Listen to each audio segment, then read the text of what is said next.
नमस्कार, घटना चक्र में आपका स्वागत है। मैं हूं विपुल सिंह। रोज बरोज की तरह कुछ खास मुद्दों के साथ, जिस पर हम अपने तमाम पैनलिस्ट के साथ चर्चा करेंगे और समझेंगे कि आखिर में इन मुद्दों का, इन तमाम चीजों का क्या कुछ भविष्य में आने वाले समय परिणाम हो सकता है। ये देखते हैं क्या कुछ खास है आज के एजेंडे में। आखिरी चरण के मतदान के लिए झारखंड और जम्मू कश्मीर में सियासी सरगर्मियां तेज। झारखंड की 16 तो जम्मू कश्मीर की 20 सीटों पर 20 दिसंबर को होना है मतदान। 23 दिसंबर को होगा नतीजों का ऐलान। और पेशावर के बाद आतंकवाद के खिलाफ पाकिस्तान का इरादा फिर हुआ दागदार। मुंबई हमलों का आरोपी लखवी को मिली जमानत। हाफिज सईद समेत कई आतंकी घूम रहे हैं खुलेआम। बड़ा सवाल, क्या पाकिस्तान आतंकवाद से ऐसे ही करेगा मुकाबला? चलिए, इन दो खास एजेंडे पे आज हम चर्चा करने वाले हैं। तमाम पैनलिस्ट हमारे साथ मौजूद हैं। सबसे पहले बात करेंगे झारखंड और जम्मू कश्मीर में चुनाव प्रचार थम चुका है और अब डोर टू डोर कैंपेनिंग होगी और सभी पार्टियां अपने अपने दावे कर रही हैं। अब 20 दिसंबर को किसकी किस्मत कैसे पलटेगी, इस पर जरा विश्लेषण करते हैं। तमाम पैनलिस्ट हमारे साथ मौजूद हैं। हमारे साथ आलोक कुमार जी हैं, वरिष्ठ पत्रकार। हमारे साथ पुष्पेंद्र कुलशेष जी हैं, वरिष्ठ पत्रकार। उपेंद्र प्रसाद जी हमारे साथ वरिष्ठ पत्रकार मौजूद हैं। अजीत वर्मा जी हैं हमारे साथ वरिष्ठ पत्रकार। इरफान रसूल हमारे साथ मौजूद हैं, वरिष्ठ पत्रकार। शुरुआत आलोक जी आपके साथ। अब जितना जोर आजमाइश हो सकती थी, सबने पूरा दमखम लगा दिया है। चाहे प्रधानमंत्री मोदी हो, तमाम मंत्री हो, हेमंत सोरेन हो, राहुल गांधी हो, सोनिया गांधी हो, अब चुनाव प्रचार थम गया है। अब बस 24 घंटे के अंदर अंदर, 24 घंटे बाद या कह सकते हैं कि 40 घंटे बाद जो है चुनाव प्रक्रिया शुरू हो जाएगी। कैसे देख रहे हैं और इस पूरे कैंपेनिंग को आप कैसे देख रहे हैं? और खासतौर से पहले झारखंड की बात करेंगे, जो 16 सीटें हैं जेएम का गढ़ मानी जाती हैं, क्या कुछ कहेंगे आप? विपुल, आज का दिन बड़ा रोचक था झारखंड में। अगर यहाँ से बैठ के जो देख पा रहा था मैं, आज कोई भी राष्ट्रीय नेता वहां मौजूद नहीं था। क्षेत्रीय नेताओं के हवाले पहली बार भारतीय जनता पार्टी ने अपनी कमान दे दी। रघुवर दास दुमका में साइकिल रैली करते हुए दिखे, घूमते हुए दिखे, और उनका मुकाबला वहां जो क्षेत्रीय नेता के तौर पे कहें या वहां की जिनके हाथ में बागडोर है, झारखंड मुक्ति मोर्चा से मुकाबला होना है, तो हेमंत सोरेन अपनी कॉन्स्टिट्यूंसी के अलावा बाकी कॉन्स्टिट्यूंसी में अपने उम्मीदवारों के लिए प्रचार करते हुए नजर आए और पूरे दमखम से नजर आए और इस तरीके से नजर आए कि उनके लिए सिर्फ 2 कॉन्स्टिट्यूंसी जहां से लड़ रहे हो, दुमका और बरहेट ही नहीं, उसके अलावा लिट्टीपाड़ा या बाकी कॉन्स्टिट्यूंसी भी उनके लिए उतना ही महत्वपूर्ण है। आज उन्होंने जनता को लगभग ये बताने की कोशिश की और जाहिर तौर पर जब वो बताने की कोशिश कर रहे थे तो ये भी बताने की कोशिश कर रहे थे कि भाई यही एक जगह है जहां से मैं जीतूंगा तो मुख्यमंत्री बनूंगा और मुख्यमंत्री जो रहा हूं 14 महीने, तो आपका कोई गिला शिकवा है तो मुझे बताइए। और एक क्षमा भाव के तरीके से गए थे, जो एक अनोखा था, एक अच्छा भी लोगों ने महसूस किया। वो गैर आदिवासी मतदाताओं के बीच में गए, वहां सभाएं की, दुमका शहर में सभा करके उन्होंने कहा कि भाई शहर के लोग मुझे क्यों नहीं वोट देते। दरअसल वहां झारखंड में है क्या, बिल्कुल बताऊं मैं, कि शहरी वोटर जो गैर आदिवासी वोटर हैं, ट्रेडिशनली कांग्रेस और बीजेपी के वोटर रहे हैं। झारखंड मुक्ति मोर्चा में एक मुश्त आदिवासियों को वोट पड़ता रहा और वहां जो स्थानीय लोग हैं उनका वोट पड़ता है। तो ये गिला शिकवा लेकर के मुख्यमंत्री गए थे। तो इस लिहाज से आप समझ लीजिए कि अब जो जहां है वहां तो टाइट से खड़ा हो ही गया और बाकी को अगर इन्फ्लुएंस कर पाए, इसकी कोशिश आज पूरे दिन भर हुई। और कल डोर टू डोर कैंपेन होना है, तो कल तो उतना रंग नहीं दिखेगा क्योंकि सब कुछ जो कुछ दबे छिपे होता है वो होना है। लेकिन आज आखिरी चरण में वो तमाम रंग झारखंड के लोगों ने देखा अपने नेताओं का, सियासत का वहां पर। उपेंद्र जी, आपसे जानना चाहेंगे, आज जो हेमंत सोरेन की रैली जो थी तमाम जगहों पे और लिट्टीपाड़ा में भी थी, और वहां पर उन्होंने जिस तरीके से, एक तरफ अगर मोदी की स्पीच से कंपेयर करें, एक तरफ मोदी कहते हैं गरीबों को जनधन योजना के जरिए बैंक में खाते खुलवाए और इतने पैसे लोगों ने जमा किए, हर के पास बीमा होगा, उसके ठीक विपरीत उसका जवाब आज देते हुए नजर आ रहे थे हेमंत सोरेन। उन्होंने कहा कि जो किसान की, जो यहाँ के आदिवासी की पूंजी, उसकी जमीन है, उसके पास एटीएम कार्ड नहीं है, उसको नहीं पता है कैसी मशीन होती है इससे एटीएम डालने पे या कोई प्लास्टिक का टुकड़ा डालने से पैसे निकलते हैं। उसके लिए सब कुछ, उसकी दौलत जो है वो उसकी जमीन है और ये व्यापारी लोग हैं, यहाँ की जमीन जो है ये व्यापारियों को दे देंगे। आप अपने बच्चों की शादी नहीं कर पाएंगे, पढ़ाई नहीं कर पाएंगे बच्चों की। कितना आपको लगता है कि लोकल लेवल पे कनेक्ट कर पाएंगे ये जो तमाम दो अलग अलग बातें हैं? एक तरफ ये है कि बैंक खाता खुलवाओ और एक तरफ ये है कि बैंक आपके पास है ही नहीं, आप जानकारी नहीं है आपको, आप सिर्फ जमीन ही आपकी सब कुछ है। ये सही बोल रहे हैं। हेमंत सोरेन जो वहाँ की एक वास्तविकता है झारखंड की, उसको बयान कर रहे हैं। और नरेंद्र मोदी हैं जो अपनी वास्तविकता है वो खास करके उनका ज्यादा जोर रहता है शहरी मध्यम वर्ग या ग्राम क्षेत्रों में भी जो मध्यम वर्ग उभरा है वो, लेकिन उसमें जो झाड़ के इलाके हैं, जंगल के इलाके हैं, वहाँ की जो ग्राउंड सिचुएशन अलग है।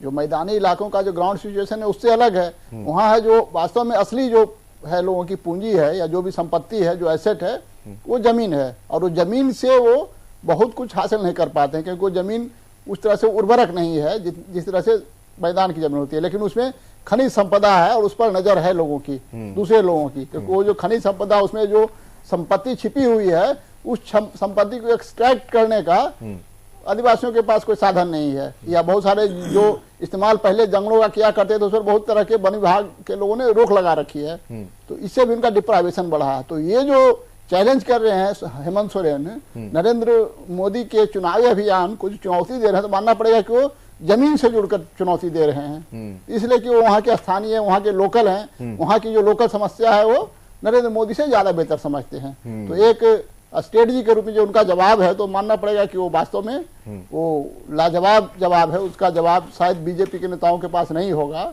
एक जमाने में लालू यादव भी थे, जब इलेक्शन वोट का उठा था कि वोटर कार्ड बनाएंगे तभी चुनाव करवाएंगे, तो उन्होंने बोला था गरीब लोगों के पास कार्ड रखने के लिए जगह कहाँ होती है, तो उसका जो रुपया रहता है वो बांस का जो होता है उसके छेद में रखता है घुसा करके। ये वोटर कार्ड मिल जाएगा तो वो कहाँ रखेगा। तो ये सब बात अपील किया करती थी लोगों को कि भाई लालू यादव जो सही बात को समझ रहे हैं, उसी तरह से जो इन्होंने इशू उठाया है ग्राउंड लेवल पर, तो वास्तव में मानना पड़ेगा कि एक उनका मास्टर स्ट्रोक है। और वो उसका कारण ये है कि वो उससे जुड़े रहे हैं, वो ज्यादा जानते हैं झारखंड के बारे में, झारखंड की समस्याओं के बारे में। और मोदी जी जो ओवरऑल उनका जो अपना परसेप्शन है पूरे देश का, उसके आधार पर वो अपनी बयानबाजी करते हैं, अपना भाषण देते हैं। जी चलिए, इस पर और ज्यादा बातचीत करते हैं। हमारे साथ अब दिलीप के सिंह मौजूद हैं, ग्रुप एडिटर जैन टीवी, वरिष्ठ पत्रकार। दिलीप जी, आपसे जानना चाहेंगे, अब चुनाव प्रचार का शोर थम गया है, आखिरी दिन भी जोर आजमाइश पूरी तरीके से रही। हेमंत सोरेन ने जिस तरीके से नरेंद्र मोदी की जो जनधन की अपील है और तमाम अपीलें थी, उसका आज जवाब दिया कि भाई यहाँ पर एक ऐसी मशीन की बात कर रहे हैं। ये मशीन तो आपने सुना होगा कि कुछ में प्लास्टिक का टुकड़ा डालते हैं तो पैसे निकलते हैं। आपके लिए ये इंपॉर्टेंट नहीं है, आपके पास सब कुछ जो है वो आपकी जमीन है। कैसे देखा जाए ये आज आखिरी दौर था, इस अपील को कैसे देखेंगे आप?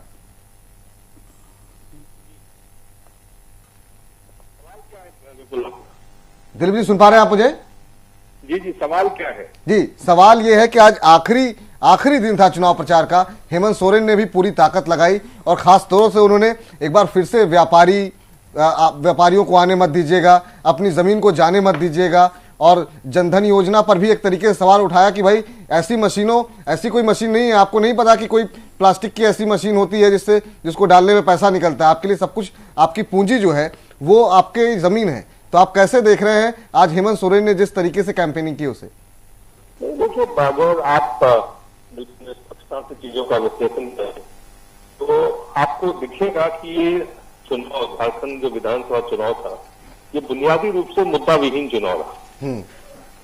एक तरफ से प्रधानमंत्री भारतीय जनता पार्टी की तरफ से स्टार कैंपेनर के तरह उन्होंने प्रचार किया, दूसरी तरफ वहां पे सरकार में मुख्यमंत्री के पद संभाल रहे हेमंत सोरेन और उनके ये सुप्रीमो है झारखंड मुक्ति मोर्चा पे, उन्होंने पूरे मोर्चा को दोनों ने मिलकर संभाला।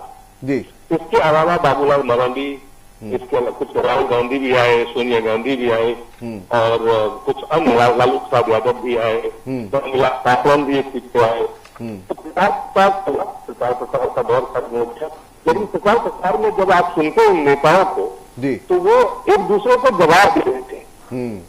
जनता के जो मुद्दे थे, जनता की जो बातें हैं, जनता के लिए हमें करना है, वो विकास की बात जरूर करते थे, लेकिन विकास का स्वरूप उनका क्या है, विकास वो किस तरह से करेंगे, उनका रोड मैप क्या है, उसका किस तरह का कैरेक्टर होगा, क्या उनका फिलॉसफी है डेवलपमेंट का, क्या उनका फंडामेंटल होगा डेवलपमेंट का, ना तो किसी भी पार्टी या किसी भी नेता के द्वारा ये बताया नहीं जा रहा था। प्रधानमंत्री जब आए तो उन्होंने परिवारवाद को लेके हेमंत सोरेन और शिबू सोरेन को निकाला था, इस बात को लेकर निकाला था, उन्होंने विकास नहीं हुआ उसके लिए निकाला था, लेकिन वो ये नहीं बताया कि 14 साल में 9 साल भाजपा की सरकार रही और वहां पे काम नहीं हुआ, उसके लिए कौन जिम्मेदार है? और अगर ये चीजें नहीं हुई तो आगे कैसे होगा? विकास का क्या मतलब है? जी। दूसरी तरफ अगर जैसे उन्होंने कहा कि जो जमीन की आपने लगातार झारखंड मुक्ति मोर्चा के नेता कर रहे थे कि आपकी जमीन छिन जाएगी अगर बीजेपी ये पारी आ जाएंगे, वो नहीं बता पाया कि इसके बावजूद कि प्रधानमंत्री ने बहुत साफ कहा कि कोई भी उस नए नए कानून में परिवर्तन नहीं कर सकता। इसके बावजूद भी देखिए लगातार हेमंत सोरेन इस बात को लेकर प्रचार करते रहे कि आप अगर भाजपा को बौतारी को लाएंगे तो आपकी जमीन चली जाएगी। वो भी विकास की बात कर रहे हैं, लेकिन उनका विकास का मॉडल क्या है? बीजेपी विकास का बात कर रहे हैं, उनका मॉडल क्या है? वो कह रहे हैं मैं केंद्र में सरकार है, मैं राज्य में आप सरकार दीजिए। तो इन दोनों पे आप अगर देखेंगे प्रधानमंत्री अगर हमला बोल रहे थे उनको काउंटर अटैक उनके ऊपर मुख्यमंत्री कर रहे थे, हेमंत सोरेन कर रहे थे। इस बीच में जेवीएम और कांग्रेस के कुछ जो मजबूत दावेदार उम्मीदवार प्रत्याशी थे वो अपने इलाके में मजबूती से स्थानीय अपने बदौलत अपने उनके कार्यकर्ता है, सभी उनके अपने एक खास लोगों का खास एक सेगमेंट है जिनको वो कैटर करते हैं, उनको वो अपना वोट बैंक की तरह इस्तेमाल भी करते हैं, तो उनको वो एडजस्ट करते जा रहे थे। तो कुल मिलाकर देखें तो प्रचार में अगर आप वाकई इसको गहराई से देखें तो मुद्दा नहीं चाहेंगे। जी एक सवाल मैं आपसे और करना चाहूंगा दिलीप जी, एक सवाल। मुद्दा वह नहीं है जी, क्योंकि अगर मुद्दा होता तो प्रधानमंत्री बताते और मुख्यमंत्री नहीं उसको बताते। प्रधानमंत्री ने उनके ऊपर परिवार को लेके या वंशवाद को लेके या वह विकास को लेके जितनी भी बातें कही उसका काउंटर जैसे कहते हैं ऐसा भी बातें कही। दिलीप जी सरकारी आए हैं, ये एकदम जनधन योजना कुछ नहीं है, देश गलत हाथ में चला गया है, तो ये तमाम तरह की बातें अगर आप देखेंगे, कुछ ऐसे नेता भी थे जो ऐसी ऐसी बातें न करते थे, ऐसे प्रचार करते थे जिससे लगता था कि सामान्य ज्ञान आप अगर सुन के उसको लिख ले तो लगता था कि सामान्य ज्ञान आपका बर्बाद हो सकता है, तबाह हो सकता है। अगर सुन ले दिलीप जी आलोक कुमार बोल रहा हूं। दिलीप जी आप पूरे चुनाव प्रक्रिया को देखे और आप इस पृष्ठभूमि में वहां जाके आपने देखा हर कॉन्स्टिट्यूंसी में जाकर के, आपको क्या दिख रहा है? क्या झारखंड में वैसी ही लटकी हुई सरकार आने वाली है या किसी को जनादेश भी मिल रहा है स्पष्ट? देखिए ये जो चुनाव है ये धन बल प्रबंधन और तमाम तरह के हथकंडे साम दाम दंड भेद का जो परिणाम होगा सभी परिणाम आपको देखने को मिलेंगे। मैं अगर नक्सल में उसको कहूं आलोक जी कि वहां तो तमाम तरह के चुनावी जो प्रबंधन के जो हथकंडे अपनाए गए हैं और वो प्रथम चरण से लेकर आखिरी चरण तक अपनाए जा रहे हैं।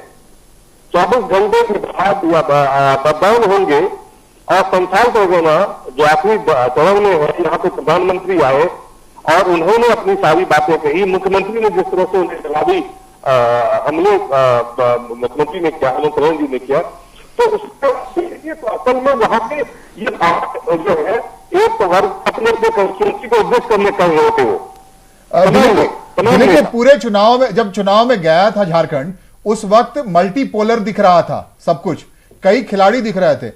आपको क्या लग रहा है कि अब जब आखिरी चरण में है और परसों मतदान होना है, क्या कोई मैंडेट इस ढंग का आ रहा है जो बाइपोलर होगा, 2 लोग ही बड़े प्लेयर होंगे या 3 लोग बड़े प्लेयर होंगे? नहीं मैं वही कह रहा हूं। देखिए मुख्य रूप से अगर पार्टी के रूप में हम देखेंगे जो पार्टी चुनाव लड़ रही है तो वो झारखंड मुक्ति मोर्चा और भारतीय जनता पार्टी, लेकिन इस दोनों के बीच में कई ऐसे प्रत्याशी हैं, कई ऐसे पार्टी छोटे छोटे पार्टी के नेता है, क्या वहां पे क्षेत्रीय दल के नेता है या क्षेत्रीय कंस्टिट्यूंसी वाले भी नेता है वहां पे, जिनके कंस्टिट्यूंसी में उनका अपना एकाधिकार उनका अपना है और मानते हैं, वो समझते हैं कि वो अपने बदौलत जीतते हैं, ऐसे भी नेता है। तो वो भी एक्टर जो है, नॉन पार्टी एक्टर उनको आप कह सकते हैं, नॉन सीरियस एक्टर भी आप कह सकते हैं, लेकिन बाय एंड लार्ज अगर लड़ाई स्टेट लेवल पे कहेंगे तो बीजेपी एक झारखंड मुक्ति मोर्चा का था लड़ाई, लेकिन इसमें कई तरह के और छोटे छोटे छोटे एक्टर्स जो है वो है, उनकी भी भूमिका है। सीमा क्षेत्र लेकिन उनकी अपनी भूमिका है।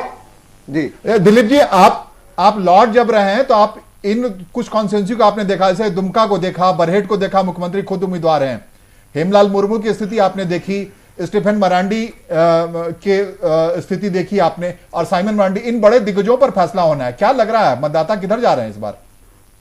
देखिए, इन दिग्गजों को अपने कुछ सिर्फ उनका जो लगा चुनावी जो उनका अनुभव है या उनका जो सियासी अनुभव है, उस सियासी अनुभव का उनको फायदा, और उनकी जो सियासत रही है उसका गांधी, ये दोनों ऐसे नेता है जो अभी तक ये मान आप जानते हैं कि लार्जली तीर धनुष पे जीतते आए हैं।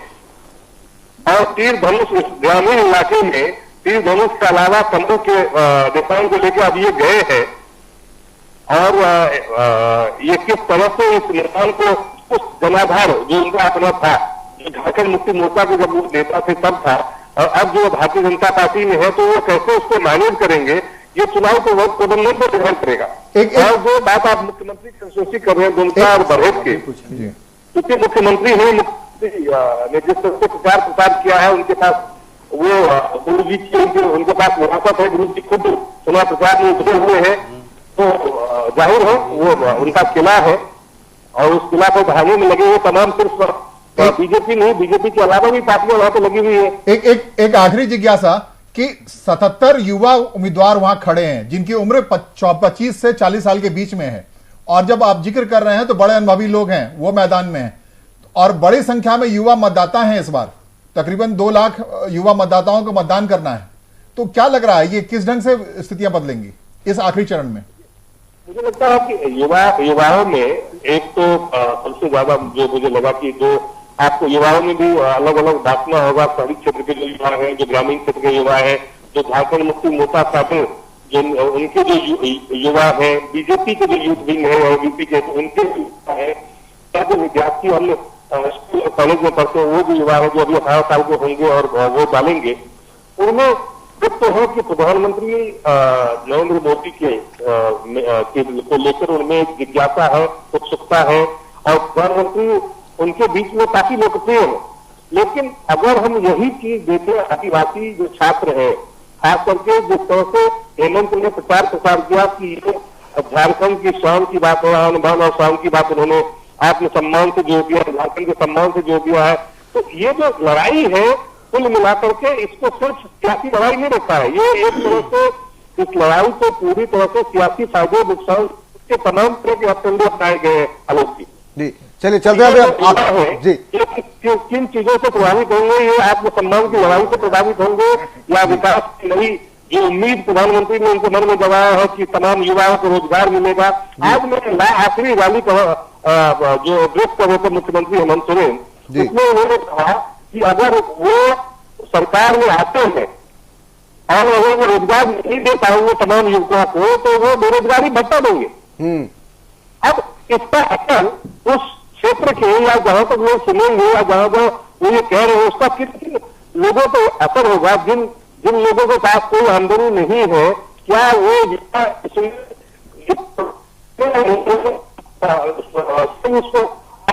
कर सकते हैं?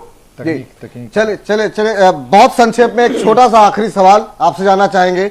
अपने पत्रकारिता के करियर में आपने बहुत सारे चुनाव को कवर किया है, और पहले चरण के प्रचार से लेकर अब तक आप लगातार झारखंड के चुनाव को ग्राउंड जीरो से देख रहे हैं, एनालिसिस कर रहे हैं। व्यक्तिगत अनुभव आपका कैसा रहा? तमाम पिछले चुनाव से ये चुनाव क्या कुछ अलग रहा या वैसे ही देख रहे हैं आप इसे? नहीं, अगर मुझे व्यक्तिगत अनुभव पूछते तो मैं कई चुनाव में यही स्थिति रही जहां पर कि जो असल का मुद्दा है उन मुद्दों से दूर रहे नेता, राजनीतिक दल, उनको वाकई गहराई से लोगों तक ले जाने में भी वो उन्होंने प्रयास ईमानदारी से नहीं किया, तो नहीं है जी व्यक्तिगत रूप से जी। लेकिन हाँ, व्यक्तिगत रूप से ये अनुभव जरूर होगा कि जो ग्रामीण इलाका है, जो शहरी इलाके हैं, जो जहां पर विकास नहीं हुआ है, जहां अभी भी लोग इंतजार कर रहे हैं, वो अगर अपनी गांधी फिल्म देखी हो और गांधी जब ट्रेन से यात्रा कर रहे थे तो वो पुल आता है, पुल के नीचे महिलाएं और पुरुष नहा रहे होते हैं, वहीं पे एक कपड़ा और उससे तन भी बचते हैं, उससे नहाते भी हैं। वही स्थिति आज इन इलाकों में गरीबी की है, इन इलाकों में बेकारी की है। घर अगर आप देखें बहुत ज्यादा यहाँ पे विकास नहीं हुआ। आप भी जी और जब ये लोकतंत्र का ये महापर्व उसके जीवन में आता है तो उनकी उम्मीदें दिलीप जी, लगती है। दिलीप जी, आपकी वो आते हैं वोट देने के लिए, जी, जी, जी। शामिल होते हैं। कुछ तकनीकी दिक्कतों की वजह से आपकी आवाज, जी, आपकी आवाज स्पष्ट रूप से नहीं आ रही है। लगता है कुछ तकनीकी दिक्कत है। बहुत बहुत शुक्रिया, बहुत बहुत धन्यवाद ये तमाम चीजों पे जानकारी देने के लिए और बताने के लिए क्या कुछ स्थितियां झारखंड के अंदर दिखाई दी हैं इस पूरे जो है प्रचार के दौरान। अब देखना है आखिरी चरण का मतदान जो है 20 तारीख को होना, क्या कुछ स्थितियां बदलती हैं। पुष्पेन जी, आप कैसे देख रहे हैं? अब चुनाव प्रचार पूरी तरीके से थम चुका है, 23 तारीख को नतीजे सबके सामने होंगे, 20 तारीख को आखिरी चरण का मतदान, उम्मीद है आपकी? देखिए, मैं एक चीज तो इस खासतौर से झारखंड के चुनाव में एक चीज नई ये मान रहा हूं मैं कि नरेंद्र मोदी जब प्रधानमंत्री नहीं बने थे और यूपीए की सरकार थी तो नरेंद्र मोदी ने अपने बल पे छत्तीसगढ़ का, मध्य प्रदेश का, राजस्थान का चुनाव जो हुआ था उसमें सारी ताकत झोंकी थी, दिल्ली में भी झोंकी थी और एक रणनीति के तहत वो लोकल सरकार से कम सीधे सेंटर पे अटैक करते थे। और उसके बाद जो 2 चुनाव हुए हैं महाराष्ट्र के, हरियाणा के, यहां नरेंद्र मोदी को कोई लोकल चुनौती नहीं मिली है। ये पहला चुनाव है कि एक क्षेत्रीय पार्टी का नेता एक ऐसी शैली में बात कर रहा है कि लोगों को लग रहा है ये ज्यादा अच्छी बात कह रहा है, ये भले भीड़ में लोग आ रहे हों। मुझे लगता है कि हेमंत सोरेन ने जिस किस्म की बातें अपने गढ़ में की हैं, क्योंकि इन 20 सीटों में से 9 सीटें जो हैं वो पिछली बार जीते हैं और 4 पे वो नंबर 2 रहे हैं। अगर उन्होंने अपने गढ़ बचाने के लिए जो शैली तैयार की है, जिन बातों का जिक्र वो कर रहे हैं कि जमीन बाहर के लोग ले जाएंगे, एटीएम का क्या होगा, तो मैं समझता हूं कि तमाम सारी बातें उन लोगों को अपील कर रही हैं। तो मैं भी मानता हूं कि इन 4-5 चुनाव को ध्यान में रखें तो नरेंद्र मोदी को पहली बार उनकी भाषा शैली, उन जुमलों को, उन बातों को, उन मुद्दों को उठाने में एक क्षेत्रीय नेता जो है जबरदस्त टक्कर दे रहा है। अगर इस क्षेत्र में अगर रिजल्ट आएगा और इस क्षेत्र के चुनाव के रिजल्ट के बाद ये पता चलेगा कि नरेंद्र मोदी की, हो सकता है भीड़ आई हो लेकिन लोगों ने हेमंत की बात पे ज्यादा यकीन किया, ये महत्वपूर्ण होगा, इससे दोनों की पॉपुलैरिटी का भी अंदाजा होगा। चलिए अजीत जी, आपसे जानना चाहेंगे, आप कैसे देख रहे हैं अब 20 तारीख से आपसी क्या उम्मीदें और खासतौर से 23 तारीख की क्या उम्मीदें? और आज जो जिस तरीके से हेमंत सोरेन ने बात की, वजीफे की बात की, बेरोजगारी भत्ते की बात की, कहा 10-10 रुपए में धोती और कपड़े हम देते हैं, कोई मिलता है 10 रुपए में। जिस तरीके से लोगों को अपील कर रहे थे कि कपड़े हम 10 रुपए में आपको दे रहे हैं, रोजगार नहीं मिल रहा तो बेरोजगारी भत्ता मिलेगा, कैसे देख रहे हैं आप? देखिए, संथाल परगना की 6 जिलों की 16 सीटें हैं, जाहिर है इस पर झारखंड मुक्ति मोर्चा या फिर कोई जो आदिवासी, जो संथाल आदिवासी है, उन्हीं का वर्चस्व होगा इन सीटों पर। हालांकि इन सीटों पर भी इनके प्रचार के लिए भी स्टार प्रचारक पहुंचे हैं, बहुत बढ़िया प्रचार हुआ है बीजेपी की तरफ से भी। मुद्दा यह है कि आखिर विधानसभा चुनाव में स्थानीय मुद्दे वर्सेस जो सेंट्रल के मुद्दे हैं उन पे लड़ाई चली है। मोदी साहब ने साफ तौर पे कहा है कि डायनेस्टिक रूल है, इसको हटाना चाहिए, बाप बेटे के शासनकाल में कुछ भी नहीं बदला झारखंड में, हम बदलेंगे, हम आपको जनधन योजना से जोड़ेंगे, बहुत तरह की उन्होंने बातें की, हम आपको रॉयल्टी देंगे, जो आपके जो मिनरल्स की रॉयल्टी मिलती है वो देंगे। उधर जो ये कह रहे हैं कि जंगल और जमीन पर बाहर के लोगों का कब्जा होगा, हमारे मिनरल्स पे तो कब्जा हो ही गया है, बाहर के लोगों का कब्जा होगा, ये अपील जो है ये मुझे लगता है कि वहां के मतदाताओं को ज्यादा सुहाएगा। और दूसरी बात यह है कि स्थानीय चुनाव स्थानीय मुद्दों पर लड़े जाते हैं, बाहरी जो मुद्दे हैं, जैसे राहुल गांधी कल कह गए कि 6 महीने में तो हमने कोई नया बदलाव नहीं देखा, और क्या बदला है, अच्छे दिन तो नहीं आए, ये भी अपील मुझे लगता है कि बहुत ज्यादा आदिवासियों को नहीं सुहाएगा। आदिवासियों को लगता है कि हमारा जो स्थानीय, जो हमारी प्राथमिक समस्याएं हैं उसको जो हल कर सकती है जो पार्टी है, हम उसी को वोट देंगे। हालांकि टर्न राउंड होगा, कुछ ना कुछ बदलेगा। मोदी साहब का भाषण हुआ है, मोदी साहब के साथ बहुत बड़े बड़े स्टार प्रचारक वहां पहुंचे हैं, इसलिए इस बार झारखंड में कुछ जो सीटें हैं वो मूड जो स्विंग होगा वो लगता है थोड़ा बहुत बीजेपी के पक्ष में हवा बनी है, मगर अंतिम तौर पर मुझे लगता है 23 दिसंबर को जब आप काउंटिंग होगी तो आपको सरप्राइज मिलेगा। झारखंड मुक्ति मोर्चा और बाबूलाल मरांडी की जो पार्टी है वो आपको वहां सरप्राइज दे सकती है। जी चलिए इरफान साहब, आप बताइए झारखंड में आपकी क्या उम्मीदें लग रही है, उसके बाद फिर जम्मू कश्मीर पर चर्चा शुरू करते हैं। मैं शुरू करूं? जी मैं शुरू करूं? जी बिल्कुल बिल्कुल। उम्र गुजरी इश्क़ बुता में मोमिन, आखिर वक्त में क्या खाक मुसलमान होंगे, जल्दी जल्दी आपने कहा जो वादे किए गए अब मौजूदा हुकूमत जो झारखंड की है कि 10 रुपए में कपड़ा देंगे, इतना चावल देंगे, इतना क्यों, तो ये तो वादे हुए, चुनावी वादे हुए। अवाम की अदालत के फैसले बड़े बेरहम होते हैं। मैं समझता हूं कि सेंटर वर्सेस स्टेट है, उसमें कांग्रेस भी आ गई, क्योंकि कांग्रेस जेएमएम के साथ गवर्नमेंट में शामिल थी, इसलिए वो भी बेगुनाह नहीं है। तो अवाम हिसाब करेगी। वक्त बदला, हालात बदले, अब निजाम बदलने की तैयारी है, फरसूदा निजाम बदलकर नया निजाम लाने की तैयारी है। तो वादा ये सब कुछ है, लेकिन अब सिर्फ 16 सीटें बची हैं, बकिया पर फैसला हो चुका है। तो मैं समझता हूं कि अवाम अब सोच समझ कर फैसला करेगी, क्योंकि मरकज में मोदी निजाम हुकूमत है, इसलिए अवाम को यह लगता है कि सेंटर से जुड़ के रहना है या सिर्फ स्टेट तक महदूद रहना है। आलोक जी, आपसे जानना चाहेंगे क्या कुछ बदलाव लगेगा? इन 14 साल का इतिहास बदलेगा 23 तारीख को जब हम लोग यहाँ बैठे होंगे स्टूडियो के अंदर और इसी समय एनालिसिस कर रहे होंगे, तो क्या आपको कोई बदलाव लग रहा है या आपको स्थितियां उन्हीं 14 साल जैसी लग रही हैं? दिलीप जी बता रहे थे कि इस बार झारखंड में जितना धन बल का इस्तेमाल हुआ है विपुल, मैं अब तक नहीं देखा 14 साल में। जितने रिसोर्स भारतीय जनता पार्टी हो या जेएमएम हो, जितने रिसोर्स इन लोगों ने फूके हैं वहां पर, बाकी मतलब जो चमक धमक है, इसको देख करके तो कुछ नहीं लग रहा है। लेकिन हमेशा जनता बड़ी होशियार होती है, चमक दमक में फंसती है या फिर नई बात कहीं से कुछ निकल के आती है। ये हम अभी कहना बड़ा मुश्किल है। लेकिन जो पुष्पेंद्र जी बता रहे थे कि चीजें बदल सकती हैं। हो सकता है कि मोदी जो अब तक बढ़ते चले आ रहे थे लगातार महाराष्ट्र और हरियाणा में, हो सकता है कि काफी लोग बीजेपी के लोग ही नाराज हैं इस तरीके से।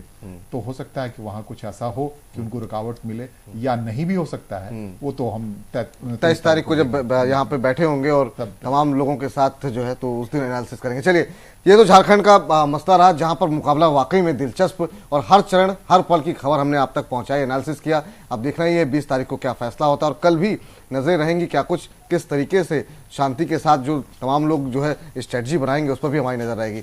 अब जो एक छोटे से ब्रेक के लिए रुक रहे हैं यहाँ पर, जल्द लौट रहे हैं। ब्रेक के बाद बात करेंगे जम्मू कश्मीर की, तो एक छोटे से ब्रेक के बाद तुरंत लौट रहे हैं।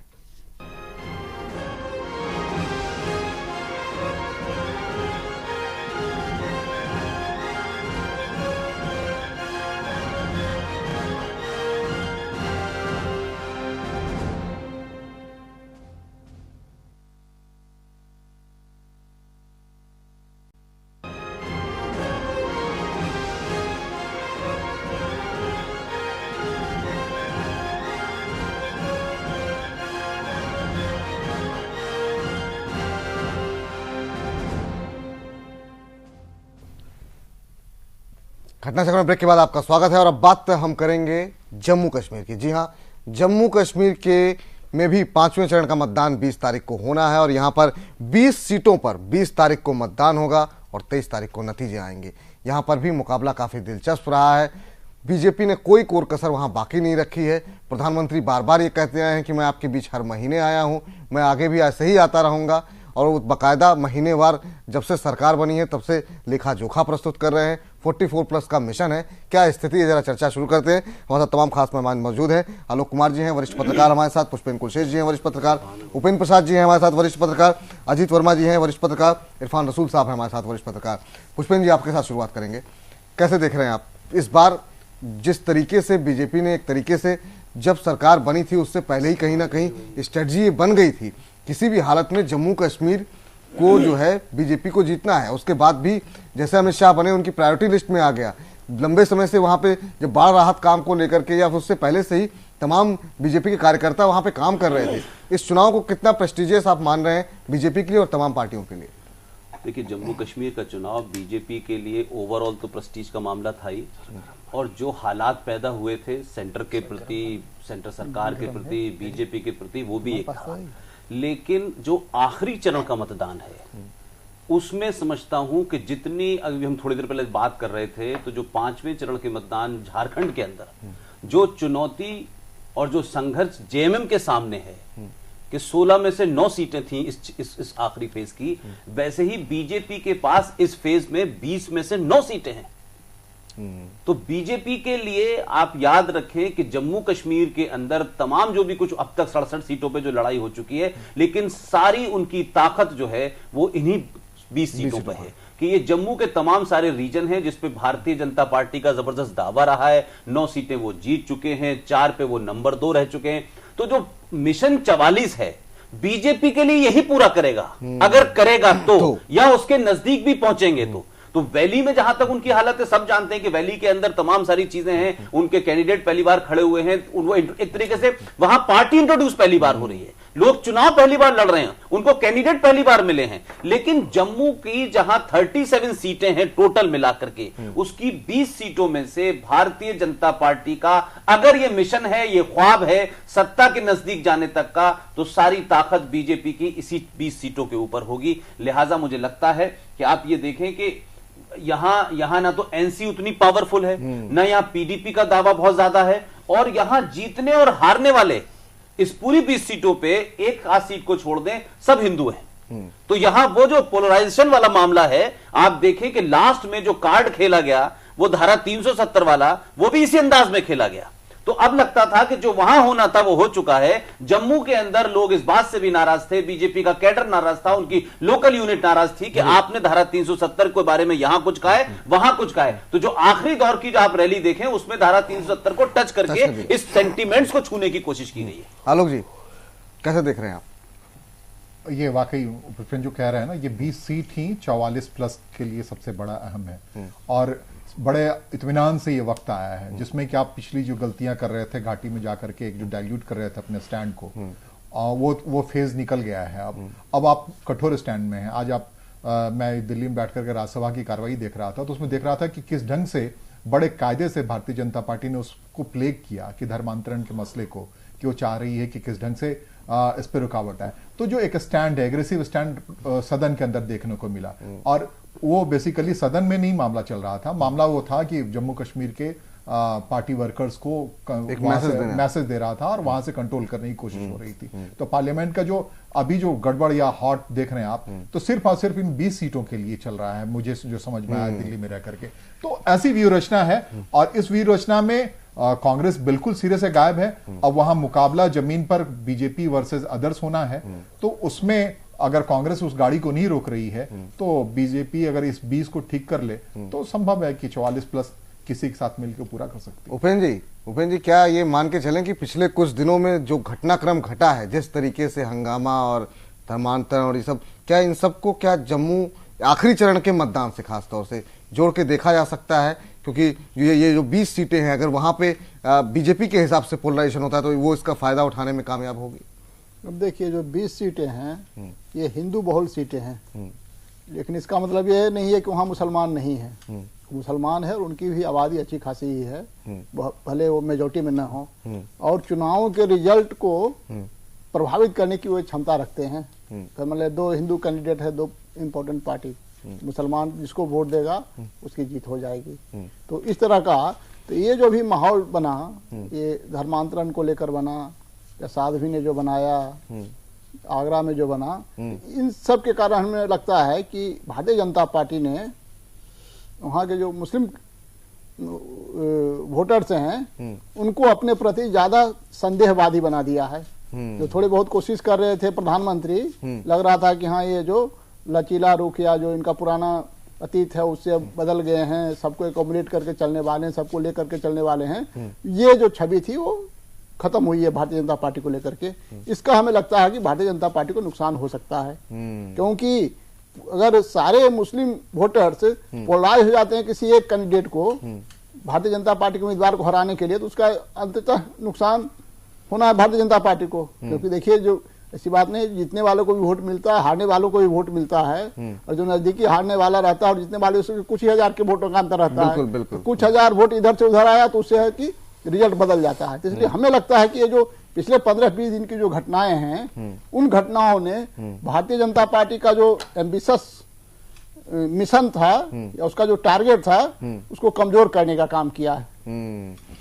इरफान साहब आपको दिखाई पड़ेगा, इसके जो चुनाव का जो रिजल्ट आएगा उसमें आपको दिखाई पड़ जाएगा। इन 20 सीटों पर भी असर पड़ेगा। इन्हें भारतीय जनता पार्टी को लग रहा था कि हमें 20 में 20 सीटों को जीत जाना चाहिए, ये उम्मीद के साथ चुनाव मैदान में उतरी थी। ये उम्मीद हमें लगता है कि अब पूरी होती नहीं दिखाई पड़ रही है। इरफान साहब आपसे आना चाहेंगे, जो एक जिस तरीके से अगर जिसे व्यू रचना कहते हैं, अजीत जी कुछ रोशनी डालेंगे। जी फरमाइए आप। अजीत जी। जी मैं बोलूं क्या? चलिए मैं आपसे ही पूछ लेता हूँ अजीत जी की जिस तरीके से जो व्यू रचना की गई है, जिस तरीके से पहले 370 पे काफी बिल्कुल टच ही नहीं किया गया, खासतौर से जब वैली के अंदर कोई भी स्पीच होती थी उसके बारे में कोई जिक्र नहीं, घोषणा पत्र की जगह विजन डॉक्यूमेंट आता है उसमें कोई उस बारे में जिक्र नहीं होता है, और जब जैसे ही आखिरी चरण का मतदान होता है और जहां पे लगता है कि ये एरिया जो है थोड़ा सेफ जोन है बीजेपी के लिए, वहां पर हर मुद्दे को टच किया जाता है, चीजों को थोड़ा सा पोलराइज करने की कोशिश होती है। कितना इस व्यू रचना का क्या फायदा मिलेगा बीजेपी को? देखिए पोलराइजेशन है, आप पोलराइज करते हैं पोलिटिसाइज करने के लिए, ये तो पॉलिटिकल पार्टी करती ही है। मगर दिक्कत क्या है कि अब पहले इस फेज की बात करें, जो जम्मू डिवीजन की हैं, जो 20 सीटें हैं, उसमें जम्मू में 11 हैं, कठुआ में 5 और राजौरी की 4। मेन मुख्य तौर पे ये माना जा रहा है कि हिंदू डोमिनेटेड सेंट्रिक सीट हैं और बीजेपी को उम्मीद है कि यहाँ से वो चुनाव जीतेगी, लेकिन जैसा उपेंद्र जी ने कहा कि ऐसा नहीं है। वहां भी स्थिति कमोबेश ऐसी है कि अगर पार्टी अगर पोलराइज होती है तो नुकसान हो सकता है बीजेपी को।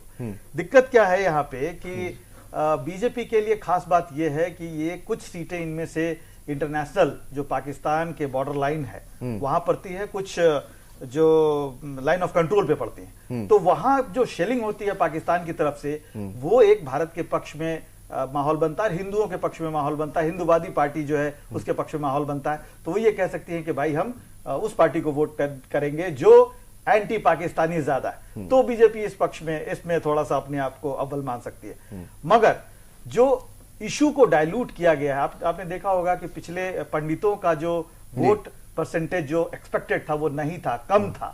यहां भी हिंदुओं को या वहां जो पंडित जो कैंप्स में रह रहे हैं उनको बहुत निराशा हुई है बीजेपी के स्टैंड से। डाइल्यूशन ऑफ केवल 370 नहीं है, बल्कि जो रिहैबिलिटेशन है, दोबारा वहां उनको बसाने का काम, वहां उनकी संपत्ति को वापस दिलाने का काम, इसमें अटर फेलियर है अब तक। ये 6 महीने में सरकार केवल उनके, तो बहुत ज्यादा हवा ऐसी अगर आप मान लें कि 20 की 20 सीट बीजेपी के पक्ष में हो रही, ऐसा नहीं है। ये जरूर है, जैसा पहले भी कहा गया हमसे पहले, कि पीडीपी और नेशनल कॉन्फ्रेंस वहां बहुत मजबूत स्थिति में नहीं है, मगर कांग्रेस, पीडीपी और एनसी अगर तीनों अगर फ्रेंडली कंटेस्ट को छोड़ दे, अगर कोई किसी तरह का समीकरण बनाती है तो बीजेपी को यहाँ नुकसान उठाना पड़ सकता है।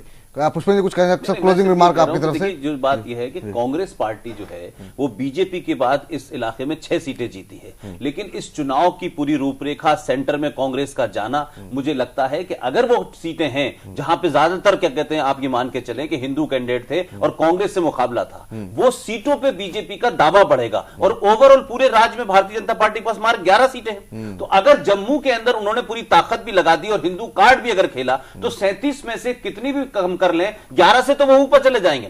तो पिछली बार भी सरकार जो है, आप उसको देखें कि 28 सीटें नेशनल कॉन्फ्रेंस के पास थी और मात्र 14 सीटें कांग्रेस के पास थी, उससे मिला के सरकार बन गई थी। तो अगर लार्जेस्ट पार्टी बनने की तरफ भी हम देखें तो जम्मू कश्मीर का जो जम्मू का रीजन है उसमें से 37 में से मैक्सिमम बीजेपी दावा लगा रही है। जहां तक वैली की बात है, मैं तमाम सारी बात मानता हूं, लेकिन ये बीजेपी के लोग अंदरूनी तौर पर मानते हैं कि वैली में उनको सीट नहीं मिलने जा रही है, लेकिन वो बात अपनी रखने के लिए उन्होंने वहां कही है। वो ये जानते थे कि उनका कोर वोटर इसी इलाके में है। क्या खाता खोलेगी बीजेपी इस बार वैली में, आलोक जी? वैली में खाता खोल सकती है। एक सीट के ऊपर कहा जा रहा है, एक सीट कहा जा रहा है, हब्बा कदल जो है, जिसपे मोतीलाल कौल लड़ रहे हैं उसपे, क्योंकि वहां पुनन कश्मीर वालों ने सपोर्ट किया है। वैसे वो ओवरऑल नाराज है, लेकिन वो कैंडिडेट उनका है, इसलिए उस पर उम्मीद है कि वो सीट उनको मिल सकती है। चलिए एक छोटा सा ब्रेक ले रहे हैं। ब्रेक के बाद हम बात करेंगे बड़े मुद्दे की। जी हाँ, जिस तरीके से पाकिस्तान एक तरफ कह रहा है आतंकवाद से लड़ना है और दूसरी तरफ से जिस तरीके से लखवी को जमानत दी गई है, उसका जबरदस्त रिएक्शन भी देखने को मिला है और ये जो दोहरा अंदाज है पाकिस्तान का वो भी सामने आया है। इस पर भी चर्चा करेंगे छोटे से ब्रेक के बाद।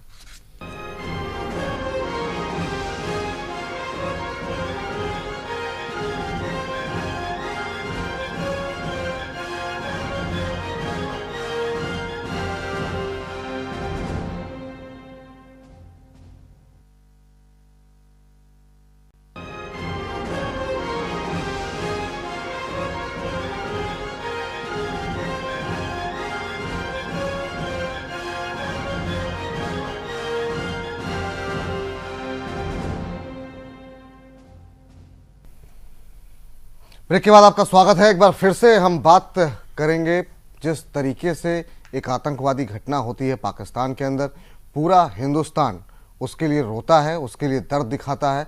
और उसके बाद एक ऐसी घटना होती है और खुद प्रधानमंत्री ने फ़ोन करके बात की गई, तमाम स्कूलों के अंदर 2 मिनट का मौन रखा गया। और उसके बाद आज एक ऐसी घटना होती है कि 26/11 के जख्म को फिर से हरा कर दिया गया। लखवी जो कि आरोपी है 26/11 में, उसको जमानत दे दी गई। इसको लेकर के ये भी कहा गया है विदेश मंत्रालय की तरफ से कि वो अब इस बारे में पाकिस्तान के उच्चायुक्त से बात करेगा और हायर कोर्ट में जाने की अपील करेगा कि इसको किसी भी तरीके से खुला ना रहने दिया जाए। साथ ही साथ हाफिज सईद को भी भारत को सौंपने की बात कही जाएगी। इस तमाम मुद्दों पर बातचीत करने के लिए तमाम पैनलिस्ट हमारे साथ मौजूद हैं। इरफान साहब, आपसे शुरुआत करते हैं। दो बातें हैं यहाँ पर। एक तरीके से एक बार फिर से हाफिज सईद खुल करके जिस तरीके से जो हमला हुआ, उसके बाद वो खुले तौर पे एक तरीके से चुनौती दे रहा है, पूरे हमले के लिए भारत को जिम्मेदार ठहरा रहा है, लखवी को जमानत मिल रही है। ऐसे में कैसे पाकिस्तान के साथ हम बातचीत करें जब वहां पर एक ऐसा धड़ा मौजूद है और ये ऐसा धड़ा नहीं है कि जिसकी कोई वैल्यू ना हो जैसे हिंदुस्तान में है, ये ऐसा धड़ा है जिसकी सेना में भी पहुंच है, जो कि तमाम लोगों को वहां पे कंट्रोल भी कर रहा है। आप कैसे देख रहे हैं तमाम घटनाओं को? सिर्फ हाफिज सईद ने नहीं बल्कि परवेज मुशर्रफ ने भी ये बात कही है, जो वहाँ कॉन्स्टिट्यूशनल पोस्ट पे रह चुके हैं, वो आर्मी चीफ रह चुके हैं, वो सदर पाकिस्तान रह चुके हैं, तो शायद वो भी हाफिज सईद से पहले ये बात में मुझे कहनी चाहिए। और हाफिज सईद ने ये बात कही तो सवाल ये है कि ऐसा लगता है जैसे पाकिस्तानी हुकूमत हाफिज सईद से भी घबरा रही हो कि हाफिज सईद भी कुछ इस तरह का कर दे या हाफिज सईद से भी डर गई हो। और जिस तरह से आपने कहा कि जमानत जो दी गई है, जहां तक उसका ये है कि जमानत जो लखवी को हुई है उस पर शायद पाकिस्तानी हुकूमत अपील करेगी या कोर्ट जाएगी, वो उनका इंटेंशन है। लेकिन इससे जो मैसेज जाता है कि कल ही जो दहशतगर्दाना वाकया हुआ है उससे किस तरह पाकिस्तानी हुकूमत मुकाबला करेगी। ऐसा लगता है जैसे मौजूदा हुकूमत जो है वो नवाज शरीफ की हुकूमत जो है वो राहिल शरीफ उस पर बहुत जल्द काबिज होने वाले हों और फौज बहुत जल्दी टेक ओवर कर ले। सवाल यह है कि हमेशा इस बात की परेशानी रही कि वहां पावर सेंटर्स अलग अलग हैं, तो हमें बातचीत में तो मुश्किल आती है, लेकिन अपने डिफेंस के लिए तो हमें उन्हें जवाब देना ही होगा, क्योंकि हमारे यहाँ जो यहाँ वांटेड जो लोग हैं उनको पाकिस्तान सौंपे या फिर बातचीत उस पर हो। जिस तरह आपने कहा कि इस बात को कहा जाएगा, हाई कमीशन से इस बात की शिकायत होगी कि भाई हाफिज सईद को हमें सौंपे, अगर वो सजा नहीं दे पा रहे हैं तो हम देंगे। लेकिन पाकिस्तान के वादों पर वफा करना पाकिस्तान जानता नहीं है, वादों पर एतबार कैसे करें, फिर बातचीत में वही चीज सामने आएगी। अजीज साहब, आपसे जानना चाहेंगे, दो बातें हैं यहाँ पर। एक बहुत बड़ा वर्ग है जो ये कहता है कि हाफिज सईद को हिंदुस्तान को उतना गंभीरता से लेना ही नहीं चाहिए, लेकिन जब हम दूसरी तस्वीर देखते हैं कि ये वही हाफिज सईद जो है जिसके लिए सरकार जब इस तरह की बातें जो भारत के साथ रिश्ते बेहतर करना चाह रही है, वो 3-3 ट्रेनें चला रही है और उस रैली के अंदर क्या कुछ बोला जाता है भारत के प्रधानमंत्री को लेकर के, वो अपने आप में महत्वपूर्ण होता है। वो खुले तौर पर भारत को जिम्मेदार ठहराता है, वो अपने आप में महत्वपूर्ण है और बाकायदा सिक्योरिटी मिलती है उसको। तो क्यों ना गंभीरता से लिया जाए हाफिज सईद को या उसकी उन बातों को, जब गवर्नमेंट इन्वॉल्व हो रही है, जब गवर्नमेंट फोर्सेज उसकी सिक्योरिटी में लगी हुई है। कैसे देख रहे हैं आप इस सब तमाम स्थिति? देखिए, लश्कर तैयबा के चीफ अगर इस तरह की बात करते हैं और उनको देखिए, वो स्टेट एक्टर नहीं है, ये बात तय है, मगर स्टेट ऑपरेटेड जो मैकेनिज्म है उसके बहुत बड़े वो फोर्स है। पाकिस्तान इस बात को जानता है। उसका पूरा पॉलिटिक्स जो डायमेंशन है, जो एपी सेंटर ऑफ जो उनका जो टेररिज्म है और जो अन्य देशों में उनका दो तरफा जो एक चलता रहता है, एक तो है कि भाई कूटनीति के जरिए चलाएं और दूसरा एक इस तरह के टेररिज्म के जरिए अपना फैलाएं। तो पाकिस्तान के लिए जरूरी है वो इस तरह का फोर्स क्रिएट करके अमेरिका को भी बरगला के पैसे लेता रहा है, पाकिस्तान को हमेशा डराता रहा है, अफगानिस्तान पे फोर्स बना के वो अपना काम करता रहा। अब वो स्टेट एक्टर हो या ना हो, पाकिस्तान के लिए चाहे वो हाफिज सईद हो या ज़कीउर रहमान लखवी हो, इनको प्रश्रय देना उनकी मजबूरी बन जाती है। ये पाकिस्तान के साथ बहुत मजबूरी है। आज देखिए, आज उसने समय जो है फर्क है जी, वो तो हाफिज सईद तो खुले घूम रहे, लखवी को तो फिर भी उन्होंने कैद किया था, जिनको रिहा किया था। लखवी को जो जमानत दी गई, वो कहा जा रहा है कि चूंकि उसके खिलाफ पर्याप्त सबूत नहीं है और वकीलों की हड़ताल वगैरह थी, इसी बिना पर उनको जमानत दे दी गई। तो ये उपेंद्र जी एक बहुत छोटा रिएक्शन मैं चाहूंगा। उपेंद्र जी, पहला सवाल आपसे यही, भारत की रणनीति क्या होनी चाहिए? पाकिस्तान का रवैया तो हम लंबे अरसे से देख रहे हैं कि अब तक तो ऐसा नहीं हुआ है कि बहुत वार्म वेलकम मिला हो अब देखिए, भारत की नीति तो यही होनी चाहिए कि वो लगातार इस बात पर दबाव डाले कि पहले बातचीत का माहौल तैयार करो। हम बातचीत के लिए तैयार हैं, हम हमेशा तैयार हैं बातचीत के लिए, अब कभी पीछे नहीं हटेंगे, लेकिन एक अच्छे माहौल में बातचीत होनी चाहिए। आप है कि आतंकवादियों का साथ भी देंगे और हमसे बात भी करेंगे।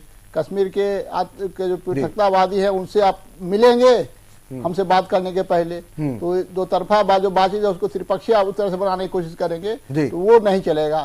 शिमला समझौता के तहत बात होनी है, द्विपक्षीय बात होनी है, और बातचीत है जो सिर्फ बातचीत के लिए न हो बल्कि रिजल्ट के लिए हो। रिजल्ट तभी आएगा जबकि उसका माहौल बेहतर होगा। पूरी तरीके से तैयार तो होगा। भारत को अपनी ये जो नीति है इस पर अडिग रहनी चाहिए कि हम बातचीत करेंगे, बातचीत से हमको कोई एतराज नहीं है, लेकिन बातचीत का माहौल ठीक, माहौल बेहतर होना चाहिए, कुछ उसका नतीजा निकलना चाहिए बातचीत का। एक लाइन में जोड़ना चाहूंगा, वाघा बॉर्डर पे जिस समय हमला हुआ था तो भारत ने ये कहते हुए पल्ला झाड़ लिया कि हमारी तरफ नहीं हुआ है, लेकिन ये खतरे की निशानी थी। भारत को उसी समय बहुत जोरदार शब्दों में एंटी टेररिस्ट मूवमेंट चलाना चाहिए था और इंटरनेशनल बॉडी को इसके बारे में सूचित करना चाहिए था, उनका एक अलग जगाना चाहिए था। ये भारत की कमजोरी उसने नहीं किया उस वक्त। आलोक जी, आपसे जानना चाहेंगे, ये जो घटनाक्रम पाकिस्तान के अंदर हुआ है, एक तो इतनी दर्दनाक घटना, उसके बाद से परवेज मुशर्रफ, हाफिज सईद, ये तमाम लोगों का सीधे सीधे इंडिया को ब्लेम करना, और उसके बाद से लखवी को जमानत मिलना, इस घटनाक्रम को कैसे देखेंगे भारत की रणनीति?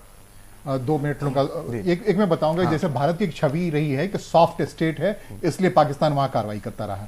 आपको मैं बताऊं, 2008 में यही आरोप लगा सरकार पे, तो सरकार ने एक स्टैंड लिया कि लखवी हो, एक लिस्ट बना के दी, पूरा इन्वेस्टिगेशन करके दिया, उसको जिसको पकड़ा उससे तमाम बातें निकलवाई, और उसके बाद एक फुल प्रूफ इन्वेस्टिगेशन रिपोर्ट भेजा इंटरनेशनल फोरम पर भी, सब जगह, कि लखवी ये वांछित है और इसने कैसे मुंबई हमले का मुख्य आरोपी है और कैसे इसने फोन कॉल्स किए, क्या किए, हर चीज ऑन रिकॉर्ड है। और ये बताते वक्त उसके बाद से तब से आज तक पाकिस्तान से बातचीत नहीं हुई है। और पाकिस्तान के बारे में लगातार नवाज शरीफ को या बाकी डिप्लोमेटिक चैनल से, इंटरनेशनल चैनल से, अलग अलग चैनल से कहा जाता रहा है कि भाई टेररिज्म के खिलाफ तुम सॉफ्ट मत रहो, तुम स्ट्रांग हो, नहीं तो हाल जो हुआ है परसों ऐसा होता रहेगा और ये सिलसिला थमने वाला नहीं। एक थोड़ा मिसाल दूंगा मैं, 95 की बात है, एक नजीमुल्लाह थे और अफगानिस्तान के राष्ट्रपति थे, उन्होंने ये कहा था, पाकिस्तान तालिबान जो बनाया था पाकिस्तान ने, कि ये तालिबान तुम्हें, उसकी आग तुम्हें लिपट लेगी और तुम्हें खत्म कर देगी। उन नजीबुल्लाह को जब वहां पर फांसी चढ़ाया इन्होंने, तालिबानियों ने 96 में, 1 साल के बाद, तब पूरे पाकिस्तान में तालियां बजी थी, तालियों की गड़गड़ाहट बजी थी, और नजीबुल्लाह को संदेश को नहीं पढ़ा गया था जिसमें नजीबुल्लाह ने कहा था यही तालिबान तुम्हें खा लेगा।